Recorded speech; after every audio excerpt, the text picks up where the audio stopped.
విపరీతమైనటువంటి అనారోగ్య సమస్యల ద్వారా బాధింపబడేవారు కానీ, రుణ బాధలు శక్తికి మించి ఎక్కువైనటువంటి సందర్భంలో కానీ, లేదా శత్రు బాధల వలన ఐదర్ అది బ్లాక్ మ్యాజిక్ అవ్వచ్చు, లేదా ఎనీ టైప్ ఆఫ్ ఒక నెగటివ్ ఎనర్జీ అనే దాని విషయంగా మాత్రము సఫర్ అవుతున్న వాళ్ళు, అంటే మిగిలిన ప్రాబ్లమ్స్ అన్నిటికంటే ఈ 3 రకాల ప్రాబ్లమ్స్ వల్ల సఫర్ అయ్యే వాళ్ళు మాత్రము ఎక్కడ ఏ పరిష్కారం దీనికి దొరికినా కూడా అది చేసేయాలి.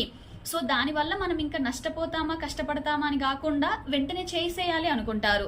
దానిలో చేస్తున్నటువంటి ఒక మిస్టేక్ ఏంటి అంటే, ప్రత్యంగిరాదేవి అవ్వచ్చు, వారాహి అమ్మవారు అవ్వచ్చు, అంటే ఇలాంటి ఉగ్రదేవతల యొక్క చిత్రపటాలని మనము ప్రింట్ చేయించి చాలా మందికి పంచడం ద్వారా అది తగ్గిపోద్ది అనేటువంటి చిన్న కాన్సెప్ట్ వల్ల అలా చేసే వాళ్ళు ఉన్నారు. దీని వలన తగ్గకపోగా దోషము ఇంకా విపరీతంగా పెరుగుతుంది కూడా. ఏదైతే ఒక కష్టం ఉంది అన్నప్పుడు పరిహారాల విషయంలో కూడా చాలా ఆచితూచి వ్యవహరించాలి.